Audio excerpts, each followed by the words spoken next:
Le principe du restaurant, c'est d'être basé sur la créativité.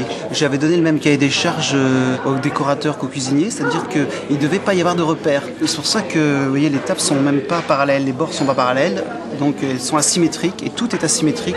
On n'a pas pris du mobilier de designers connus, donc tous les lustres ont été faits pour nous, les plateaux, la vaisselle a été entièrement conçue pour nous, et le fait aussi qu'on ait supprimé l'assiette rentre dans la même démarche. Je pense qu'il y a une dimension de rupture et qui va nous aider à nous libérer justement de nos contraintes. On recrée un environnement social, mais qui est quand même différent, et on a des petits succès.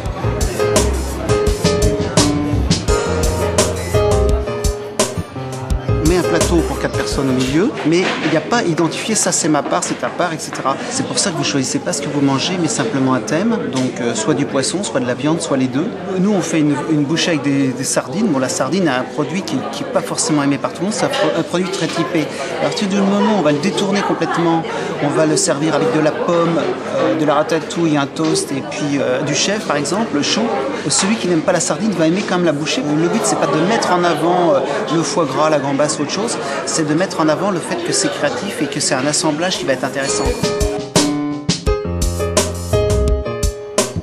Il y a des cuisiniers qui créent, qui se donnent vraiment du mal, qui se passionnent pour ce qu'ils font. Ils ont une contrainte de sélection, ils peuvent prendre des produits de saison, ils peuvent prendre ce qui leur passe par la tête. Et ça c'est, je pense, un point très fort. Et le seul moyen d'y arriver, c'est effectivement de supprimer la carte pour laisser la liberté.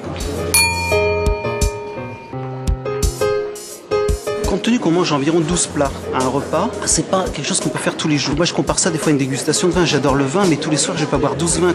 Mais de temps en temps, être invité à une dégustation où je vais boire des bons vins, c'est forcément un plaisir. On a beaucoup de clients, mais qui viennent peu souvent, et ils veulent se faire plaisir, et ils savent qu'ici, ils vont être étonnés, et ils vont pouvoir fêter un événement.